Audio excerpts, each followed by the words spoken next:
नमस्कार प्रशिक्षुओं, आप सभी का बहुत बहुत स्वागत है आपके अपने करेंट हेवन के यूट्यूब चैनल पर। हम यहाँ पर आपको सीटेट 2022 से जुड़ी हुई आपके सारे कन्फ्यूजन को दूर करने वाले हैं। आखिर सीटेट क्या है, सीटेट से जुड़ी हुई सभी सवाल के विषय में हम यहाँ पर चर्चा करेंगे। कौन दे सकता है सीटेट, नौकरी किसे मिलेगी सीटेट देने के बाद, परीक्षा का पैटर्न क्या है, ऑनलाइन प्रोसेस होगा कि ऑफलाइन होगा, आखिर इसके लिए हमें कितना ज़्यादा जोर लगाना होगा, यानी कि कितने ज़्यादा हमको प्रैक्टिस सेट सॉल्व करने होंगे, कितने बुक्स पढ़ने होंगे, आखिर किस प्रकार से यह ट्रीट करता है सारे अभ्यर्थी के लिए, सभी बातें आपके क्लियर होंगी अगर आप अंत तक बने रहते हैं मेरे भाई। तो आपके हर एक डाउट सीटेट से रिलेटेड तो हमेशा हमेशा के लिए ख़त्म हो जाने वाले हैं। सबसे पहली बात है कि सीटेट होता क्या है, सीटेट का मतलब क्या होता है मेरे भाई। तो सीटेट का मतलब होता है सेंट्रल टीचर एलिजिबिलिटी टेस्ट होता है मेरे भाई। इसका मतलब साफ साफ यह है कि किसी न किसी रूप में आपसे एक टेस्ट लिया जा रहा है टीचर बनवाने से पहले, यानी कि टीचर बनने से पहले हमें इस जो प्रोसेस है सीटेट का, इससे गुजरना पड़ेगा, यानी कि केंद्रीय शिक्षक पात्रता परीक्षा, केंद्रीय शिक्षक पात्रता परीक्षा, इससे सबको गुजरना पड़ेगा। यानी कि चाहे जो हो, अगर आज आपके घर में भी कोई प्राइमरी लेवल के या फिर जूनियर लेवल के टीचर हैं तो जरूर वह सीटेट ही दिए होंगे, या फिर यूपी टेट, या फिर किसी भी जिस राज्य सरकार से होंगे उस राज्य सरकार का टेट दिए होंगे मेरे भाई। टेट और सीटेट में ज़मीन आसमान का फ़र्क है, उसके सिलेबस में भी और उसकी अपॉर्चुनिटी में भी। ये चीज़ें दिमाग में रखना। जो सीटेट होता है वह सीबीएसई कराती है। कौन कराती है? सीबीएसई कराती है। सीबीएसई मेरे भाई कौन कराती है? सीबीएसई कराती है। सीबीएसई आपको पता होगा, वही स्कूलिंग लाइन आपके दिमाग में तुरंत आ जाता है। सीबीएसई जब कराती है तो इसका मतलब साफ साफ है कि सब कुछ सीबीएसई यानी कि एनसीईआरटी पैटर्न पे होता होगा। सारे चीज़ एनसीईआरटी पैटर्न पर इसमें पूछा जाता है। इसमें से ज़्यादा जोर दिया जाता है कि जो सीटेट के अभ्यर्थी होते हैं, जो सीटेट क्रैक करते हैं, वो ज़्यादातर मेरे भाई वह सीबीएसई यानी कि एनसीईआरटी पैटर्न के सभी बुक्स को वो बहुत ही बखूबी पढ़ के जाते होंगे। आपको भी पढ़ना है, बहुत आसान लैंग्वेज होता है, कहीं से कोई बुक नहीं, आप अंत तक करने रहिए, सब कुछ हम आपको बताते हुए चलते हैं। सबसे बड़ी डाउट आपके अभी यह डाउट नहीं आना चाहिए किसी भी मेरे भाई के मन में या फिर दिमाग में कि सर एग्ज़ाम कब होगा। एग्ज़ाम होगा नोटिफिकेशन आने के बाद एग्ज़ाम ही होगा, और एग्ज़ाम की डेट तो फिक्स है मेरे भाई ना। एग्ज़ाम की डेट तो फिक्स है मेरे भाई ना, दिसंबर से स्टार्ट होगा, जनवरी में ख़त्म होगा। तो आप लोग इसके लिए निश्चिंत रहें। जब भी एग्ज़ाम आएगा, जब भी नोटिफिकेशन आएगा तो बस रजिस्ट्रेशन ही तो करना है, तैयारी तो आपकी जारी है, क्योंकि एग्ज़ाम का डेट तो फिक्स है। पब्लिक नोटिस सीबीएसई ने जारी कर चुका है और जारी कर आपको बता दिया गया है कि भाई इस फला डेट को आपका एग्ज़ाम स्टार्ट हो जाएगा। तो आप लोग निश्चिंत रहें, एग्ज़ाम तो शुरू ही हो जाएगा। अब कितनी तैयारी आपकी है आप सोचोगे इसके लिए, और ना कुछ इसमें तैयारी करना है, हम सब कुछ बताते हैं। सिलेबस मतलब इतना ज़्यादा वास्ट इसका सिलेबस नहीं है मेरे भाई, और इसके लिए कोई सेपरेट बुक भी नहीं मिलेगा आपको, बस आप पढ़ते चलना। और जो ये कहते हैं कि सीटेट और टेट में समानताएं हैं, तो हम उनको बता देना चाहते हैं, शायद वह बखूबी तरीके से इस सीटेट को नहीं भापे हैं। मान सकते हैं कुछ चीज़ें फैक्चुअल डाटा इसमें भी पूछी जाती हैं। भाई अगर आप कहो आईएएस के एग्ज़ाम, आईएएस तो बहुत बड़ा हो जाएगा, एक यूपी तपेलेसी जो राजस्व विभाग द्वारा एग्जाम कराया जाता है, किसी भी, हम अपने यूपी की बात कर लें, यूपी में जो राजस्व विभाग द्वारा एग्जाम कराया जाता है उसका ले लें पैटर्न, और एक बैंक का पैटर्न ले लें। अब दोनों में तो क्वेश्चन मैथ में ही होता है ना, मैथ भी आते हैं दोनों में, तो मैथ तो दोनों में होता है, लेकिन उसका मैथ फिक्स होता है कि हाँ यही मैथ आएंगे, बस आपको प्रैक्टिस पे ध्यान देना होता है। बैंकिंग लेवल में फिक्स होता है कि हाँ 5 ठो गुणनखंड वाला आएगा, 5 ठो आपका सीरीज वाला आएगा, यह फिक्स होता है। लेकिन फिक्स रहते हुए भी, रहने के बावजूद भी कम से कम 8-9 बार, 10 बार, 6 बार, जब तक आप किसी एग्जाम को ना दें, एक बार में भी क्रैक हो सकता है, लेकिन प्रैक्टिस मायने लगता है। सेम इसी प्रकार मेरे भाई यूपी टेट और सीटेट में बहुत बड़ा अंतर है। सीटेट में जितनी ज़्यादा बखूबी रूप से आप किसी एक तरह से किसी चीज़ को समझ लीजिए, समझने का बस प्रारूप बना लीजिए। आपको 4 ऑप्शन दिए जाएंगे, एक बड़ा सा पैराग्राफ दिया जाएगा, उस पैराग्राफ को बड़ा देखकर आप डर जाओगे, डरने के बाद आप कहोगे ऑप्शन तो क्या ही पढ़ना, इस पैराग्राफ को ही देखते हो और बच्चे आगे निकल चलते हैं उसको छोड़ कर। लेकिन बहुत ईजी होता है, सिर्फ अगर प्रैक्टिस किए रहते हैं आप तो 2-3 लाइन पढ़ते ऊपर का और उसका आंसर टिक करते और आगे चले जाते। तो हमें क्या करना है, सिर्फ प्रैक्टिस करना है। इसके पहले हम सारी बातें जान लेते हैं, यह बातें क्लियर होगा। सीटेट क्या है, सीटेट किसके द्वारा कराया जाता है, ठीक है। यह मत पूछिएगा सीटेट के एग्जाम कब होंगे, एग्जाम का डेट भी हमने बता दिया कब से मतलब होगा, इसके द्वारा जो डिसाइड किया गया है, ठीक है भाई। और जितने भी स्टूडेंट होते हैं उनके मन में खलबली भी मच गई होती है कि इसके एग्जाम कब होंगे, है ना। अभी भी मचा ही होगा बहुत सारे बच्चों के मन में, इसके सर नोटिफिकेशन कब आएंगे। बहुत सारे अभ्यर्थी हैं, अभी देखना इस वीडियो खत्म होने के बाद भी इसके नीचे बहुत सारे ऐसे कमेंट आएंगे कि सर नोटिफिकेशन कब होंगे। तो आप नोटिफिकेशन की नहीं चिंता करिए, आप एग्जाम का चिंता करिए। कब एग्जाम होना है ना, अब एग्जाम का डेट तो आपको फिक्स है मेरे भाई, बस वहाँ से आप स्टार्ट कर दो, मतलब वह चीज़ देखकर आप स्टार्ट करो, पढ़ाई अपना कंटिन्यू किए रहिए। अब एग्जाम देना होता है, आपको पता है मेरे भाई, इसमें सबको एग्जाम देना होता है। बिना इसके एग्जाम के, इस एग्जाम के क्वालिफाई किए आप ना ही टीचर बन सकते हो ना भाई, ना कोई बन सकता है। मतलब कि आपको इस एग्जाम को क्रैक करने के बाद आपको एक सर्टिफिकेट मिलता है जो प्रमाणित होता है कि आपने सीटेट दिया हुआ है, आप एक सीटेट धारी अभ्यर्थी हैं। इसके बाद आप एलिजिबल होते हो किसी भी राज्य सरकार में। यही फ़ायदा होता है सीटेट का, किसी भी राज्य सरकार में जहाँ पे हमें मौका दिया जा सकता है सीटेट वालों को, जिस राज्य के हो। अगर दूसरे राज्य में मौका है तो आप सीटेट धारी हो अगर, तो आप उस राज्य में भी दे सकते हैं, अपने राज्य में भी दे सकते हैं, और प्लस केंद्रीय लेवल पे जितने एग्जाम होते हैं NVS, KVS, DSSB वगैरह, जो भी दिल्ली सबऑर्डिनेट द्वारा कराया जाता है, सब कुछ आप दे सकते हो। किसी एजेंसी द्वारा कराई जाती है तो भी आप दे सकते हो। मेरे भाई ध्यान सुन लेना, यह बहुत ही बखूबी नॉलेज के लिए आपके लिए बनाया गया है, हर एक बात इसमें क्लियर होगा, बस आप लोग अंत तक सुनते रहिए। अब जिसका टेट ना भी क्लियर हो मेरे भाई, क्योंकि टेट का सिलेबस थोड़ा वास्ट होता है, टेट बहुत सारे अभ्यर्थी का नहीं क्लियर होता है, लेकिन सीटेट वो पढ़ के भी नहीं जाते मेरे भाई, बस 7 दिन 6 दिन 8 दिन 9 दिन बस प्रैक्टिस सेट लगा के जाते हैं मेरे भाई, वो 120 130 नंबर लाते हैं, है ना। जो लोग मात्र चेक करने के लिए अपने आप को देते हैं एग्जाम, कुछ ना पढ़ के देते हैं मेरे भाई, उसके लिए हम आपको डिज़ाइन तरीके से ज़रूर, मतलब कि इसमें पेडोगॉजी एक सेक्शन है। पेडोगॉजी हम आपको मात्र 12 वीडियो देंगे, 12 के 12 अगर वीडियो आप देखकर चले जाते हो मेरे भाई, 12 से 20 वीडियो हो जाएगा। अगर 20 के 20 वीडियो देखकर चले जाते हो, भी बहुत बड़ी बड़ी नहीं होगी, मात्र 30 मिनट 45 मिनट के अंदर की ही वीडियो होगी। उन सबको अगर देखकर चले जाते हैं आप, तो ना कोई रोक सकता है आपको पेडोगॉजी में पूरा का पूरा नंबर लाने में। बस आप लोग देख लेना, और इसमें बस अपना जो माइंड सेट है एक सेट कर लेना। अगर कहा जाए बच्चा है, बच्चा सो रहा है तो बच्चा सो रहा है मेरे भाई, अगर बच्चा पढ़ रहा है तो बच्चा पढ़ रहा है, बच्चा क्या पढ़ रहा है, बच्चा क्या कर रहा है, किस सब्जेक्ट को पढ़ रहा है मेरे भाई, इन सब के बारे में हमें नहीं जानना है। बच्चा पढ़ रहा है तो बस पढ़ रहा है मेरे भाई, इस चीज़ को ध्यान देना है। अगर बच्चा है तो बच्चा है मेरे भाई, वहाँ पे बच्चा है तो बच्चा है। अब हमको नहीं वहाँ पे देखना है कि बच्चे के सिवा और कोई है वहाँ पे। जिस प्रकार से अर्जुन ने देखा था कि बस हमको आँख दिख रहा है, द्रोणाचार्य द्वारा कहा गया था कि बताओ मेरे भाई अर्जुन आपको क्या दिख रहा है, तो अर्जुन ने बोला कि हमें सिर्फ आचार्य, मुझे सिर्फ उस चिड़िया की आँख दिख रही है। और सभी ने, जो वहाँ पे पांडव कौरव थे, सभी ने बोला टहनी दिख रहा है, मुझे पूंछ दिख रही है, मुझे फला का मकान दिख रहा है, ये सारी चीज़ें उन्होंने बोला था। लेकिन अर्जुन ही एक सिर्फ थे धनुर्धारी, जिन्होंने बोला था सिर्फ आंख दिख रहा है मेरे भाई। तो बताओ आपको आंख देखना है, न कि उसकी पूंछ देखना है। जो चीज़ें दिखाई जा रही हैं सिर्फ उसको पकड़ना है, देखना भले सब कुछ, लेकिन निशाना आपको उसी जगह लगाना है जहाँ पर असली में निशाना लगना चाहिए मेरे भाई। ये चीज़ें, यही पेडोगॉजी का सेक्शन है पूरा का पूरा, हम आपको बताएंगे किस प्रकार से पढ़ना है CBSE।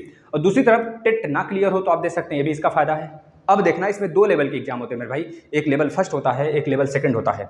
लेवल फर्स्ट लिख लेना थोड़ा सा, लेवल फर्स्ट, एक लेवल फर्स्ट का एग्जाम होता है मेरे भाई। जो लेवल फर्स्ट होता है यह 1 से लेकर 5 तक के अभ्यर्थी, मतलब कि आप टीचर बन सकते हो, 1 से लेकर 5 तक के टीचर आप बन सकते हो मेरे भाई।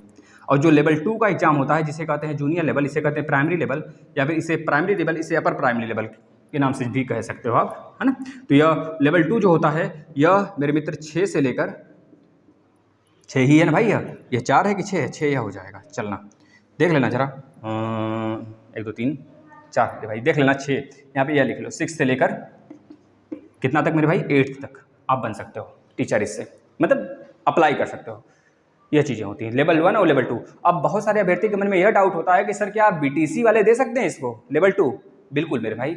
और क्या बीएड वाले दे सकते हैं कि नहीं दे सकते? बिल्कुल दे सकते हैं मेरे भाई। यानी कि लेवल फर्स्ट हो चाहे लेवल सेकंड हो, ये हमारे दोनों अभ्यर्थी दे सकते हैं, वह चाहे बीएड धारी हो, चाहे वो BTC धारी हो मेरे भाई, चाहे DLED धारी हो मेरे भाई, चाहे BSTC धारी हो मेरे भाई, सभी लोग देख सकते हैं। लेवल 1 और लेवल 2 दोनों अभ्यर्थी दे सकते हैं, है ना। ये चीज़ें क्लियर होना चाहिए आपका।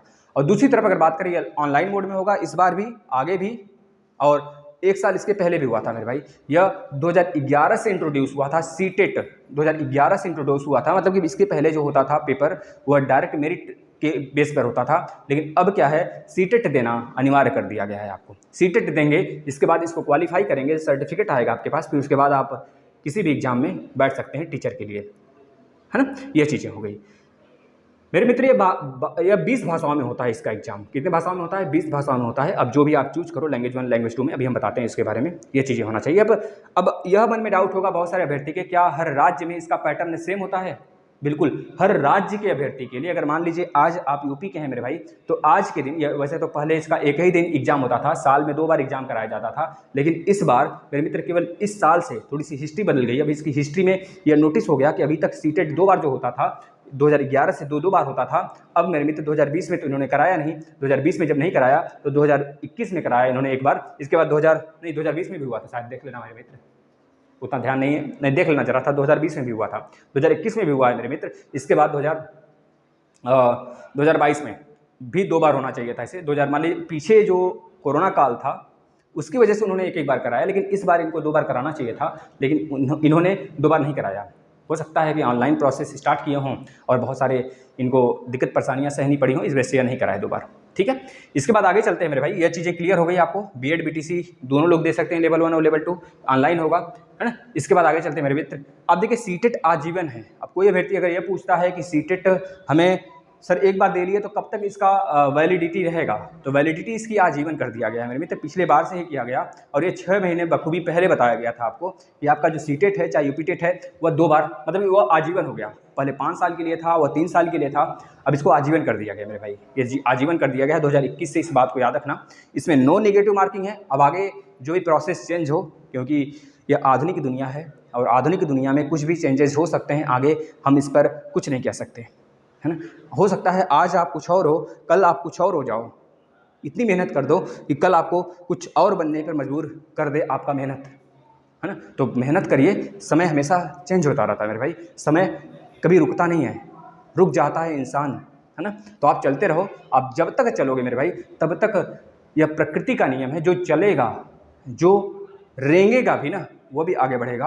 अगर आप रेंग भी रहे हो मेरे भाई, अगर चल नहीं सकते तो रेंगते रहना, आपको आगे बढ़ने से कोई माइकलाल नहीं रोक सकता। ठीक है, अब देखना भाई, अगर 2011 से इंट्रोड्यूस कराया गया है तो 2011 से या 2020 में नहीं हुआ था शायद, देख लेना। और 2021 में जब यह पेपर हुआ तो एक बार हुआ, और 2022 में भी यह एक ही बार हो रहा है।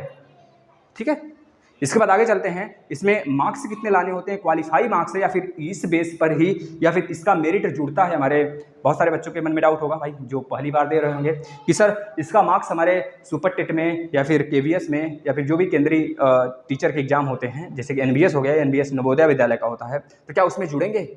तो कहना मेरा भाई अभी तक तो ऐसा नहीं हुआ है, नहीं जुड़ा है, लेकिन यह संभावित रही है हमेशा, यह संभावित रहेगा हमेशा कि आपका सीटेट यानी कि मेरिट उधर कट करके भी मेरे मित्र इसको जोड़ा जा सकता है मेरिट में, क्योंकि डिग्रियां तो लोग फर्जी भी बना लेते हैं, लेकिन अब सीटेट जब आप दे रहे हैं तो मतलब आप किसी एग्जाम को क्वालिफाई करके आ रहे हैं, आपका नॉलेज वहाँ पे चेक हो रहा है। तो हो सकता है और होना भी चाहिए यही कि एकेडमिक हटाया जाए और सीटेट बेस पर एग्जाम कराया जाए, सीटेट यूपीटेट बेस पर कराया जाए, जिससे कि हर अभ्यर्थी को एक तरह के ऊपर तौला जा सके, उसकी काबिलियत से उसको आगे बढ़ने का मौका दिया जाए। होना चाहिए ऐसा भाई। और जो भी कहना चाहते हो भाई उसके लिए माफ़ी चाहते हैं कि हमने ऐसा बोला, माफ़ी करिएगा। और जो चीज़ें रियल हैं वह रियलिटी हैं, आगे ये होगा निश्चित है। तो सीटेट जो है मेरे मित्र, सीटेट के बेस पर आपको एग्जाम में बैठने का तो मौका मिलेगा, सिर्फ क्वालिफाइंग मार्क्स से आपको 90 मार्क्स लाना होगा।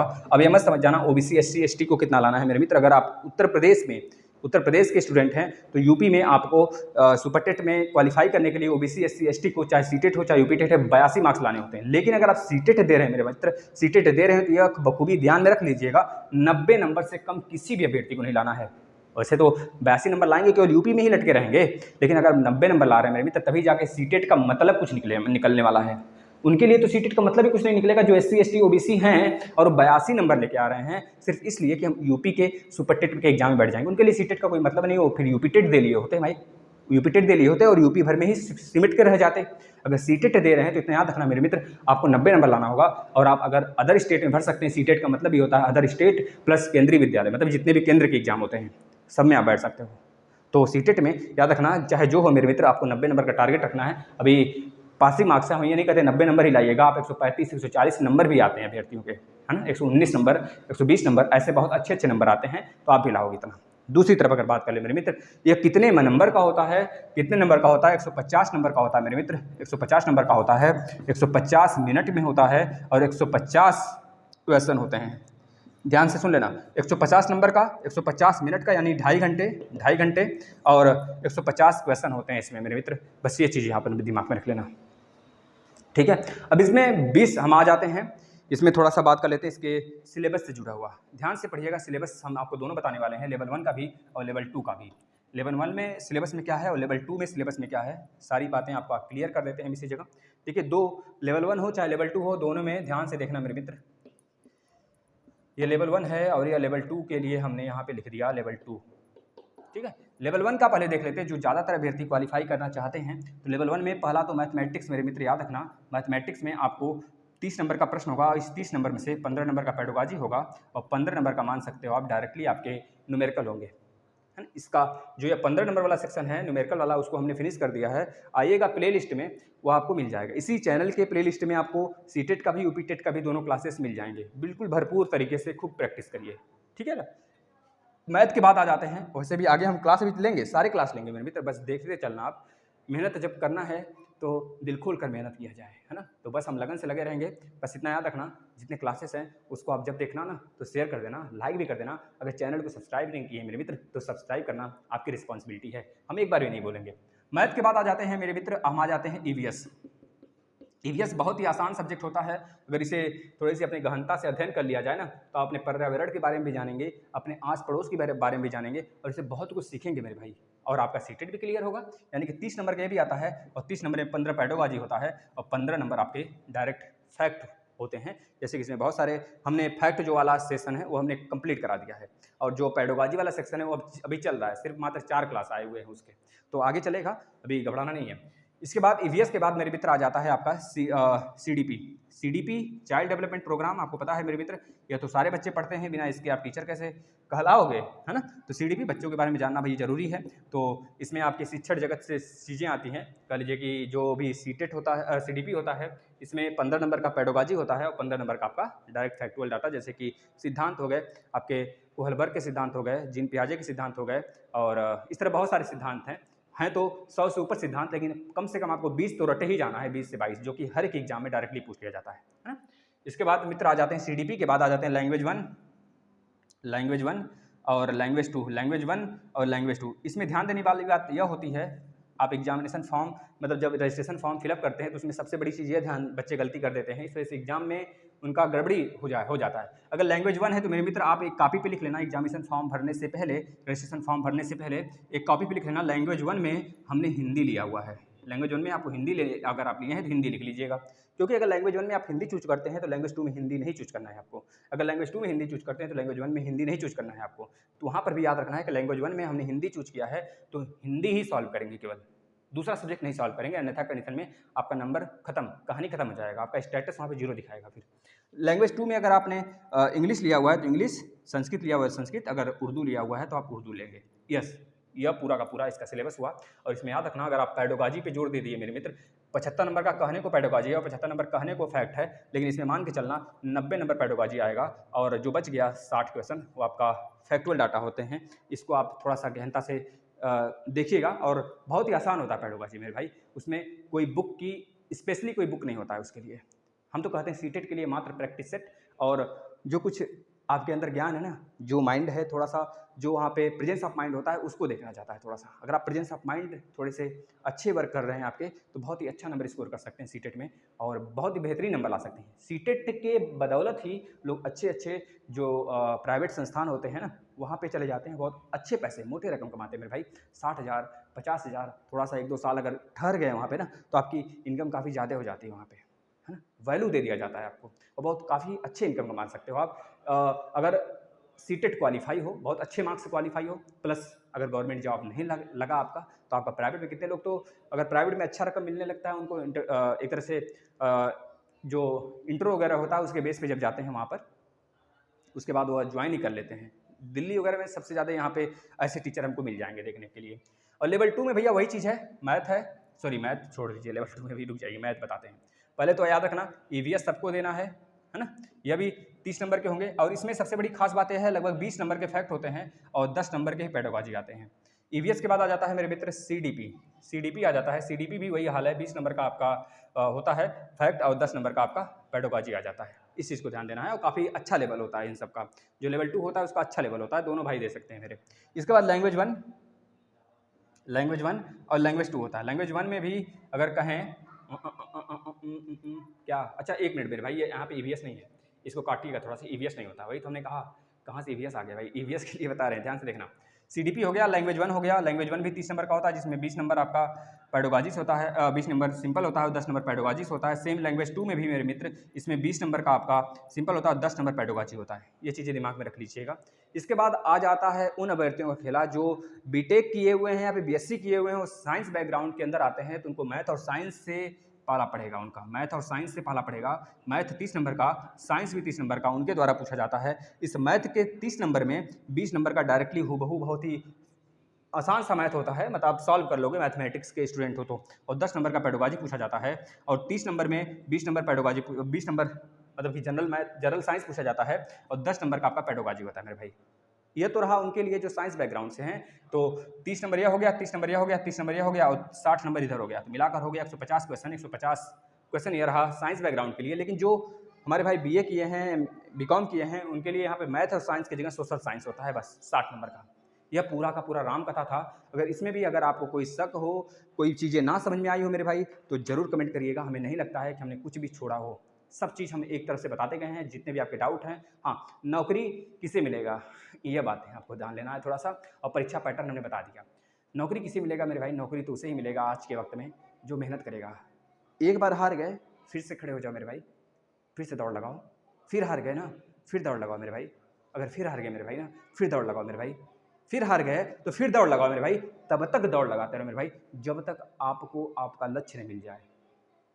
यह बात तो अलग है कि हम ये नहीं कहेंगे कि आप इसके साथ कोई अदर एग्जाम के लिए ट्राई ना करिए मेरे भाई, आप उसके लिए भी ट्राई करिए, लेकिन फोकस जो आपका मेन है उस पर फोकस लगा कर रखिए मेरे भाई। क्योंकि घर वालों को बहुत आस होता है कि मेरा भाई, मेरा पुत्र, मेरा दोस्त, मेरा बेटा एक नौकरी पा जाए गवर्नमेंट, है ना। तो सभी लोग लगे रहिए, इस वीडियो को ज़्यादा से ज़्यादा शेयर करिए। हम सारे क्लासेस स्टार्ट करेंगे, आप लोग घबराना नहीं है, बस मन से, तन से, लगन से पढ़ते चलिए मेरे भाई। इस चैनल को आपके बदौलत खड़ा किया गया है, तो आप ही इसकी करता धरता हो और आप ही इसे शेयर करोगे। जितना शेयर कर सकते हैं, जिस भी ग्रुप में पहुंचा सकते हैं पहुंचाइए, ये आपका काम है। और सिर्फ दुआएं मुझे दीजिए कि जो भी चीज़ें हैं, आपके दुआओं से ही मुझे बहुत तसल्ली मिलती है। मुझे कुछ ना चाहिए, बस दुआ ही मुझे चाहिए आपसे। और दुआ आप दोगे क्यों नहीं, दोगे, बिल्कुल दोगे। जब आपको अच्छे कंटेंट्स मिलेंगे, बहुत सारी चीज़ें मिलेंगी, तो आप बिल्कुल दोगे मेरे भाई। चलिए, आप सभी लोग अपना ध्यान रखिएगा, स्वस्थ रहिएगा और जब भी एग्ज़ाम हो उसको फोड़ना है। नमस्कार।